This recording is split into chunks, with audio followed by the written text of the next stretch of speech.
أعوذ بالله من الشيطان الرجيم. بسم الله الرحمن الرحيم. الحمد لله رب العالمين، الصلاة والسلام على رسول الله محمد وآله وصحبه أجمعين.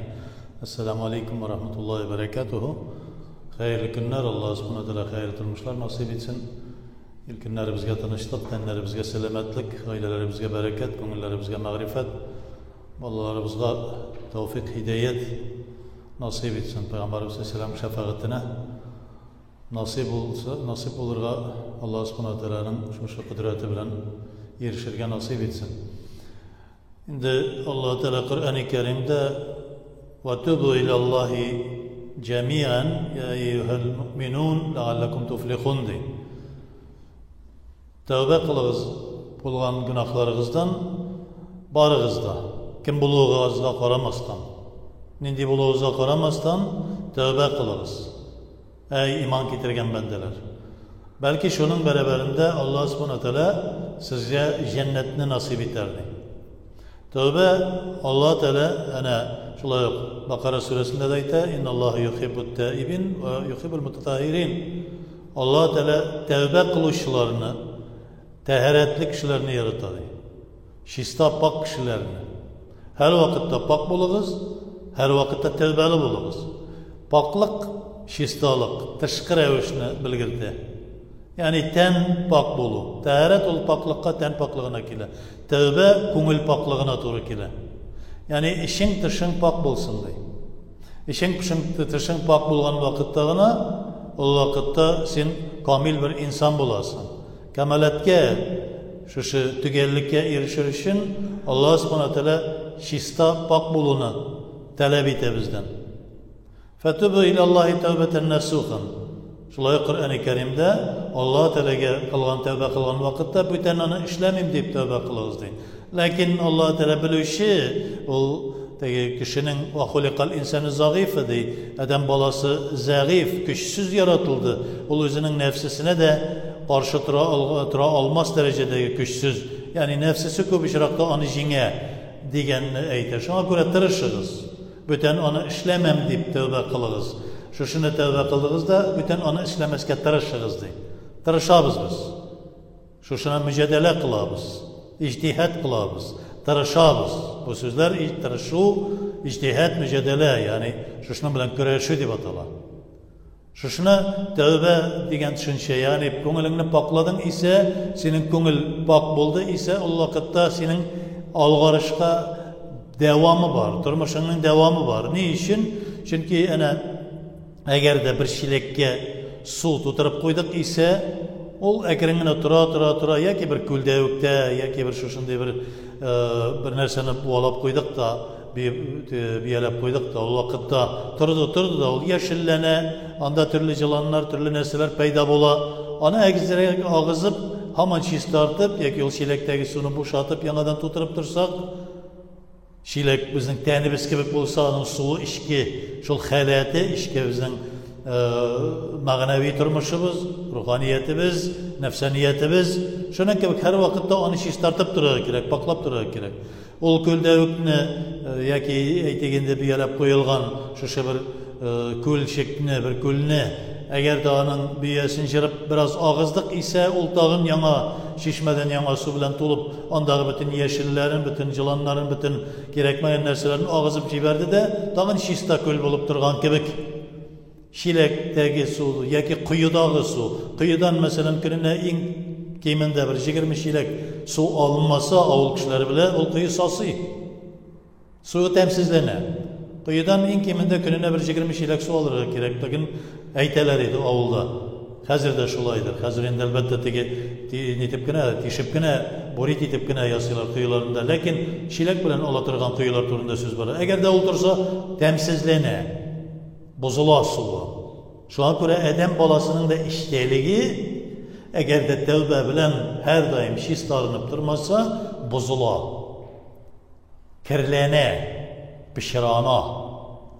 Şu an göre her vakitte de Peygamberimiz Aleyhisselam ayette mümkünlüğünüz olsa tevbe kılınız. Min peygamber bularak de peygamber sallallahu aleyhi ve sellem gününe inkimde bir 100 tapkır tövbe kılam. Tövbe kılın nersesin o? İstiğfar kılam. Allah Teala'dan gafu etinem de. Tövbe estağfirullah deyip yine eytü kirek elbette lakin olğuna jitme biteli.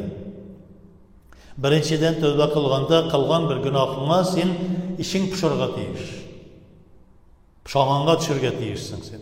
İşin pişmasa şuşu kılgan günahına kaygırmasa, şuşunarga bir nededir naşar qaraşın bulmasa, eğer de sen ul nefsini mesela nefsin karşında sen anarga lebbek edip durasında nefsin burulgan vakitte sen nefsini kıynisin sügesin iken o vakitte barıp çıkmay nefsine karşı durga gerek de Peygamber sallallahu aleyhi ve Nişik nefsinin burulgan vakitinde, yaki kişiler olunda, kişiler sohbet söylegen vakitte, birerisi sohbet söylegen vakitte nefsin tanıp kala, korkup kala.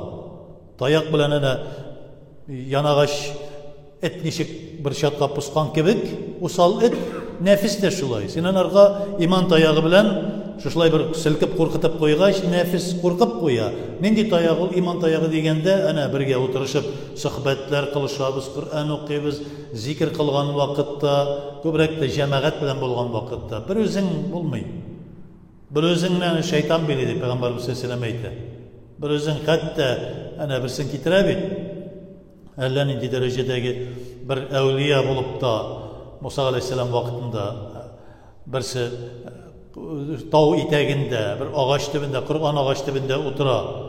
Dua kıla da şu Kur'an ağaçta nar, jimi şişiğa, granat tibey tegindi. Şunu alı başı da, şunu ana Mine da aşat eli digeç, min de biraz ağza şimel digeç, şu Musa aleyhisselam'a, "Mansa benim ölüşüm" diyeceksin ona bir etikine.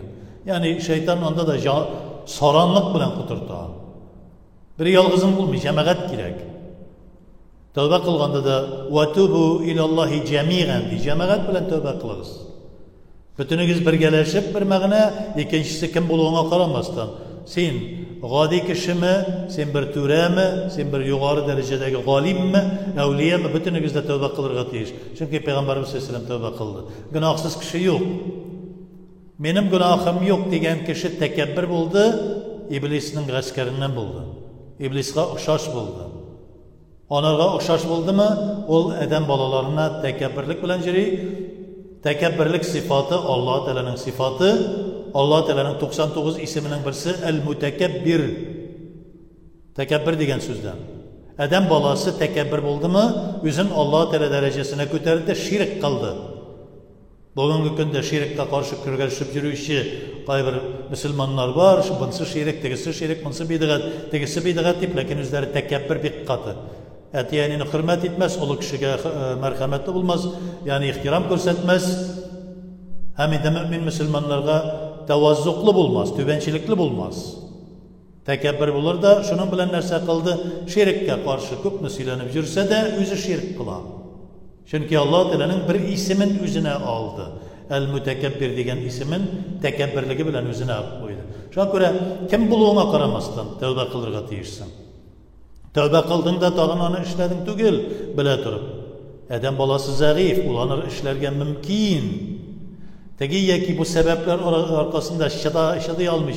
Mesela bir kişi orak işe. Oraka işmin büten. Tövbedi de dağın ezrek bir vakitten sonra ışkındı. Bunu işletesin. Ul tırışa. Lakin indi bile durup, men iştimde, ey Allah Teala gafı iter, estağfirullahını eyten de men tağın buzukluqqa kirem degen, mınsa qabahatlik. Bu gafı itilmi. Tegisi, men taşlar edim şuşu qabahat amelimni taşlar edim deb tövbe kıldı da, lakin tegiye ki bu sebep boyunca buldur almadı. Tağın naşarlık işlep koydu. Ansı başka. Şuna göre nesuh tövbesini kılırga kerekti. Bergeleşip tövbe kılırız. Kim buluğuna karamasdan minliğini beter. Yani şuşunun bilen şiş tarttın. Şuşu nefisinin aldığında sen nefiske eyye, sen eybet deyip durasın da nefsinle. Nişek? Dilegen seni aşattıra nefis. Kubrek aşadı. Mine mınsın da kavup karadı. Şol vakitte nefisini jinger için neşek gerekti. Mine mınsın aşağı deyip nefisin amını izleyeli. Şuşunun ardından jiger el degende dokta. Монсына мен каршы чыгам дип әйтә алуың нәфесең белән көрәшә алуың. Бүгенге көндә әнә урамдагы хәлләрне күрсәк, карыйм әле матур бит дип нидер бер мәхрәм булган бер хатын кызга яки хатын кыз ир-атка шулай күз салып, кызыгып караттыра нәфес. Шул вакытта юк карама. Юк бу мәхрәм миңа. Ярамый. Аллаһ Тәала мине гафу итмәс моның өчен. Бер бәла китерер моның өчен дип шушнардан тыю нәфсең белән көрәшә алу. Үзеңне кешегә бер ачу белән нәрсәдер әйтмәкче булып калган вакытта туктале дип телеңне тешләп кала алу нәфескә каршы чыгу. Ниндидер кирәкмәгән җиргә барырга сине этәргән вакытта бар, шушында вакытыңны җалый ит, әнә рәхәтлән. Хәзер әнә нәрсә диләр кешегә әзрәк теге кеше озак яшәсен өчен бераз көненә бер 6-7 сәгать ялкауланып ятырга кирәк дигән бер теория чыгарганнар шушындый хәзер. Үзеңне сакларга, гомереңне теге нитмәстә озын айтыр өчен. Чөнки стресс, үзеңне теге наизнос эшләмә, наизнос барма. Гыйбадәттә булсын, ялкаулык кирәк әзрәк дип. Үзеңне ялкауланып ятып, бер эшсез яту. Бу да нәфеснеке. Нәфес шушыны теләй. Шул вакытта ял ит дигән вакытта да бер 2 адым багына булса да, шушы бик каты арыган вакытта да син шушыны эшләргә тиеш. Мәсәлән, намаз укырга кирәк. Сәгать ничәдән да 9-да 10 тулган вакытта намаз бераз вакыты керде инде дә ардым берәр жарты сәгать кенә җал итеп торыйм әле дип ятабыз да иртәнге кояш лепкәне кыздыргач кына уянып китәбез. Пешә, нәрсә плитәгә пештем микән дип уянып китәсең, илә кояшы кыздыргач. Шуның кебек ул вакытта әгәр дә ярар арсам да үземне көчләп шушы намазга бастырыйм да аннан соң рәхәтләнеп тиешенчә җыклармын, төннәле тәһәҗҗүдкә турасы бар дип үзеңне шулай көчләгәндә нәфескә каршы торасың. Менә шушы кирәк. Һәм инде нәфес сине тәүбә кылдырып тормый. Синең нинди гөнаһың бар ди. Син изге, әүлиясин. Син шуның кадәр гыйлем, Коръәнне ятлагансың, шуның кадәр намаз укыйсың. Нинди тәүбә синдә, нинди гөнаһ булсын синдә ди. Шушыны ишеттеңме? Ишеңнән шундый тавыш чыктымы? Шуның капма каршысын эшлә, тәүбәгә бас. Чөнки бүгенге көндәге күз гөнаһлары, колак, тел гөнаһлары, кул, аяк гөнаһлары бөтенесен без көп иттереп, мул иттереп эшлибез. Бер туктаусыз тәүбә кылырга тиеш булабыз. Ләкин бер туктаусыз тәүбә кылу дигән сүз нәрсә була? Ишебез пошырга тиеш шуңа. Шуңа кайгырырга тиешбез.